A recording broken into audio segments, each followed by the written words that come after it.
So I'm here with Tariq Elnaga. I'm not used to seeing you without your cowboy hat on. I know. Figured I'll change it up this time. You were just saying while the ad was going. You've been here before a couple times. Right. We were in that cramped little studio. Yep. We had to be knee to knee. We got a lot more Congrats. room. Yeah, this is amazing. Yeah, I don't even have to brush my teeth anymore. It's amazing the setup. Guests, we're socially distanced now. So as you see, this an exciting event coming up. I mean, Alex Epstein is spoken up on energy issues and climate change a lot in the United States and throughout North America. And he's coming up here for this event. You can expand a bit on it. You bet. So how I got to know of Alex Epstein was reading the book, The Moral Case for Fossil Fuels. And he really humanizes what fossil fuels have done to improve humanity over the last 50 or 60 years, how they've provided reliable power for hospitals and schools and really advanced humanity. And he's surprised, just as many of us are surprised, about how now it's seen as the monster and the thing that's going to bring the world to the end, which it won't. And what he does is he really promotes the human side of the energy sector and industry. So the Alberta Prosperity Project are bringing him in next week on October 28th for an event in Calgary.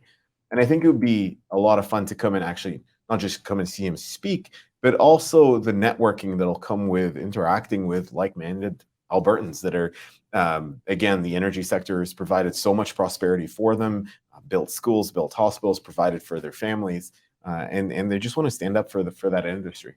Yeah, well, I'm glad you brought that up. I mean, that kind of segues into my other ad I was talking about with firearm owners. Like things we have to do as citizens, or as I was speaking earlier in the show about BC, voters got up and fired a whole bunch of politicians. Yep. We can only do that if we get together, we network, we work together. You know, we're individualists, but darn it, we've got to also work together. And this event offers that. I mean, it's going to be fascinating to listen to Alex speak because he's very skilled, and it certainly drives home into an energy producing province like this. But then you get to meet the other people who are like-minded, the cocktail periods. That's half of the fun of these events, and productive. Absolutely. I think the networking that comes from it, come in early. It starts at 5, and there's a networking event before the actual speakers start at 7 o'clock. Come in early, get to connect with fellow Albertans that care about the industry, want to stand up for it, and build a community around it. We often worry about politicians saving us, but I think it's us that are going to save us. It is the community and our involvement and our and us standing up for the industry.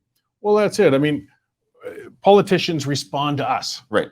And if we put the right pressure on, they will move. I mean, it sounds intractable, but they will. Or we can fire them. We have the ability. We just get too lazy to do it. And that's the thing. And that's what I really appreciate about the APP is it's a nonpartisan think tank organization that's really standing up for Alberta and its prosperity, irrespective really of who's in the premier's office. And while some might be more favorable than others towards what we want to do, and really their quest for independence, or at the very bare minimum autonomy for Alberta, and pushing for that, I really appreciate that they're really bringing an educational perspective to our industries, the prosperity that they can offer, and the economic impact that they've had and can have. Well, yeah, I mean, horror of horrors, perhaps we might have an NDP government coming next spring. Well, it won't hurt us to have a well-informed public still to speak to those NDP MLAs, to that government from an energy perspective, and having heard some of those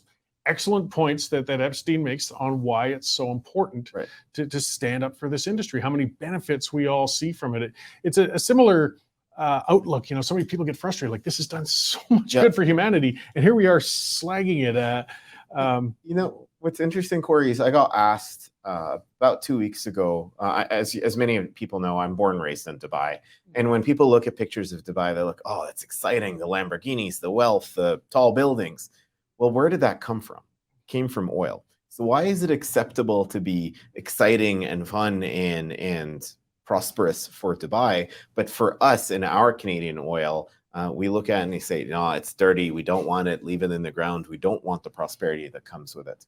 So it blows my mind, and it's something that we all have to do is stand up for the industry, stand up for Alberta unapologetically, and start to say, you know what, this is who we are, this is what provides for us, and we continue to push through. I'm going to do everything in my power to make sure that there's never an NDP government in Alberta again. That's something we still have to be pragmatic no matter what happens. Exactly. And I agree. I think there's some valid points to be made to people who believe in a big tax and spend government. Even look, make the point. If you want those social programs, you want that big, massive universal care system, or you want all those subsidies for housing, fine, but you need the money from somewhere. Right. And the energy sector has it. It has it right there. Quit trying to shut down that which could fund all of those progressive dreams you have. Agreed. And I mean, I don't understand these really aggressive targets of going to net zero and what have you.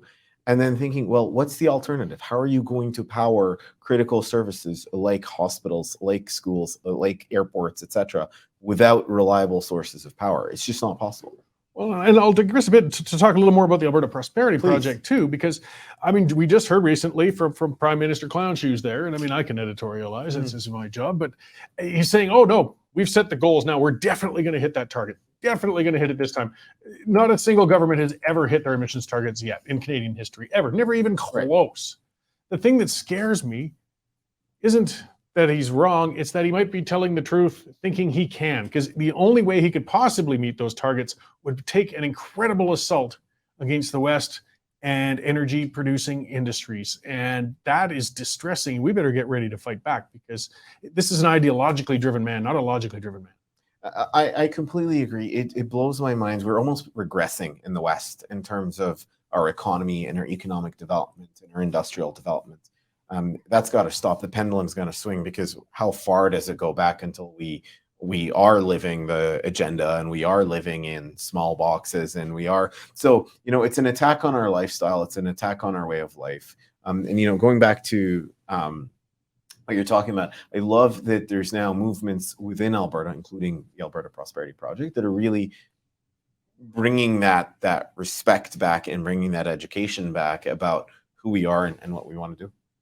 Well, yeah, and there's a number of them. I mean, they come and go. I mean, is part of what frustrates me is we get that, whether it's independence movements or otherwise, is the tribalism aspect of it. And actually, firearms groups can be some of the worst for that too. We're all fighting for the same cause, but that group's full of crap. Ours is the right way. Keep our eyes on the prize, and don't be afraid to realize you can be part of multiple groups. Exactly. I mean, that's the beauty of it, and you're absolutely right. I think the intent, the goals are the same. It doesn't serve us to attack one another. It serves us to grow the movement.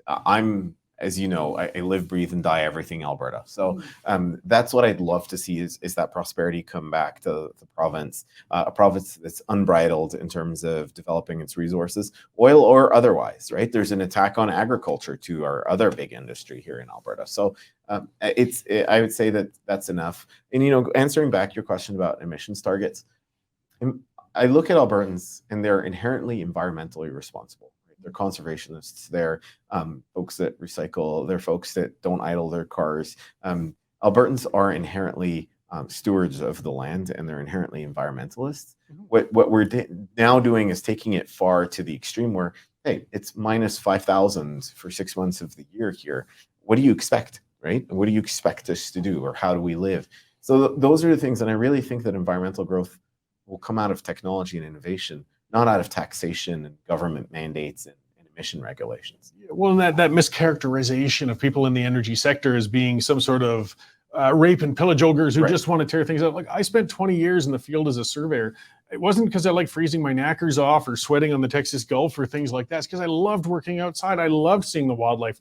I didn't kill the rattlesnakes on site in Texas because I thought they were cool. I didn't shoot the bears I encountered when I was up north because it's their turf. I mean, I was ready if I had to protect my own butt, but I loved it. I live at home now. I've been talking on the show. My beehive kept getting raided by a black bear. People say, why didn't you shoot it? Well, because I don't want to. I like the bear. I just have to better protect my hive. But there's hundreds of thousands of energy workers, agricultural workers, all sorts of people. They love the outdoors. They don't want to ruin it. They don't want to make it any worse. We just want to develop it in a responsible way, and we have been. We don't get credit for it. No, we don't. If anything, we get attacked for it. Like, that's even worse. It's like getting credit is one thing. We don't need anybody's approval, but at least get out of the way. And that's the thing we get attacked for. Yeah, well, again, we just got to keep getting together, allying ourselves, and education, pushing back. Like I said, I don't know if you caught much of the interview with Don, but it was similar in another way with EMS. But it's just saying, get together with your neighbors, meet we can fix this. There's bigger issues to fix too, Right. but here's the smaller ones we can do. And to begin with, you got to network, you got to get together. So. Exactly. And a lot of these problems are fixable, Corey. I mean, again, a lot of our problems here are made in Canada. So a lot of them are fixable. Just get the government out of the way. Let industries do what they need to do. This is an industry that's not looking for handouts. And it's really just looking at the government getting out of the way, and it will do what it needs to do and do it responsibly too. Great. Well, maybe we'll just kind of review one more time. Where can people find information on where to get to this event? So the Alberta Prosperity Project website is your best option. Under the events link, you'll get information on the event. It's October 28th, so not this Friday, next Friday at the Weston Calgary Airport. Starts at 5 o'clock with the networking, and then at 7 o'clock is the actual presentations. Tickets are $50, and it's totally worth it. I would absolutely recommend it. Come down, come have a visit, a bite, a drink, and then listen to the presentations. Yeah, and hey, let's face it, a movie costs pretty much as much once everything's packed into it now. Anyways, this would be good. And again, there's a reason that Epstein has such a huge following. He's very articulate on this issue, and you can't go there and listen to him speak and not learn some good stuff while you're at it. Absolutely. Absolutely. Thanks. All right. Well, it was great seeing you again. Likewise. Glad to see that. Yes, maybe you took off that cowboy hat, but you're still wearing that activist hat and working for Albertans. So I appreciate it. Always. I appreciate that. Thank you. I'm sure we'll talk again soon. Alberta Prosperity Project is dedicated to protecting Alberta's world-class energy sector and has invited Alex Epstein, American author of the best-selling new book, Fossil Future, to speak on the importance of fossil fuels and the vital role they play in our economy. Join us on Friday, October 28th at the Weston Calgary Airport for Beef and Beer with Alex Epstein. You will not want to miss this. Buy your tickets at www.albertaprosperityevents.com today. You can become a Western Standard member for just $10 a month or $99 a year for unlimited access.